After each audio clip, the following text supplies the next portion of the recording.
आज ये मंच कौन राजनैतिक मंच नुहे आज ये पवित्र मंच हूँ एक परम आध्यात्मिकतार ये हूँ मंच तेणु भुवनेश्वर राज्यर ओडिया संस्कृति ओडिया परंपरा को समृद्ध करने आम सरकार प्रतिबद्ध। यही लिंगराज मंदिर एक एकाम्र क्षेत्र पारिपार्श्विक अंचल विकास आम सरकार चेष्टित राज्यर समस्त आध्यात्मिक स्थान मानक उन्नतीकरण होगा सहित विकास करने आम सरकार एथिरे उद्यम जारी रखिछंती। आउ सेइथिपाई आम सरकार एथिरे जो स्वतंत्रता देइछंती आमर सुरबाबू या उपरे भारी व्यस्त मध्य किभଳି भाବରେ कार्यक्रम संपूर्ण हब पेंडाल हब यार परिक्रमा को आहरी अधिक विकसित करा जिवो एवं जहाँ भी आगरू ये काम सबु बड़े यार उन्नतीकरण सौंदर्यकरण चली एवं आम सरकार आसिला परे फेज 1 रे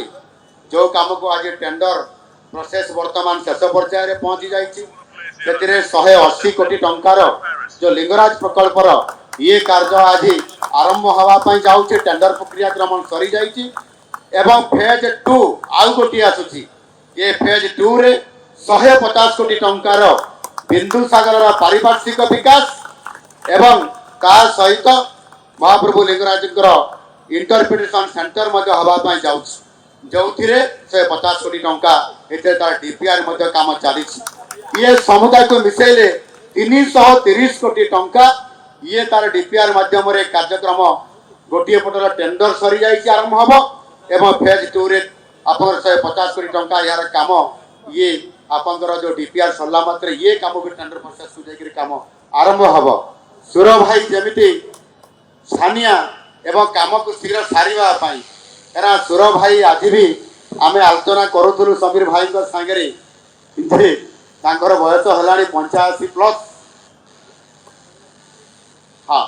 तो से भाव से आज भी पूरा शक्त और दृढ़ भाव ये महाप्रभु बाबा लिंगराज काम सेवारे काम कर सब चिंता सब 24 घंटा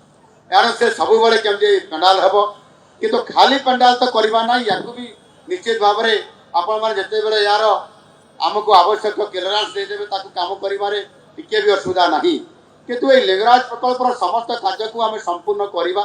केमिति याकू आग को आम आहरी नहीं पारिब आउ आशा करी निश्चित भाव में ये काम आग को ये बढ़ी पार तेणु एभरी एक अवसर में मुझे विशेष लंबा करने चाहूना बहुत समय धरी आपण मैंने ये उपस्थित रही है कार्यक्रम को देखी आमर सांस्कृतिक कार्यक्रम को अनुभव कर आज मुझे भाव में सेवायत एवं प्रशासनिक समस्त अधिकारी एवं पूरा टीम को मो बहुत बहुत धन्यवाद देवी जे जेभली भाव में आज मो सूचना पाई 10 बेल को हम दीप उठब बोली किंतु काम एते सुरखुरु रे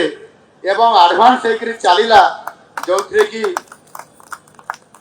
बहु आगर 8:40 कहते 8:40 ये कार्यक्रम समापन होती कार्यक्रम रे कौन प्रकार बाधा विघ्न आसी ना एवं निश्चित भाव में ये कार्यक्रम बाबा लिंगराजन आशीर्वाद एवं तांकर संपूर्ण भाव में ये संसार को ये दुनिया को एवं जेभली भाव में भक्तों को से आज काम आज संतुष्ट होकर ठीक समय कार्यक्रम को समापन करिबारे आम समस्त को आशीर्वाद करिसेंती सर्वप्रथम सेवायत मानक अशेष अशेष धन्यवाद प्रदान करी एवं समस्त श्रद्धालु मानक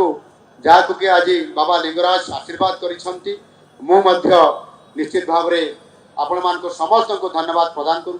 धन्यवाद दूची एवं ता सहित महाप्रभु लिंगराज आशीर्वाद नेबा एवं सारा विश्वर सुख शांति और समृद्धि कामना करिबा ये होची महाप्रभु बाबा लिंगराज निकट में प्रार्थना करी मोर 2 शब्द ये शेष करूँ।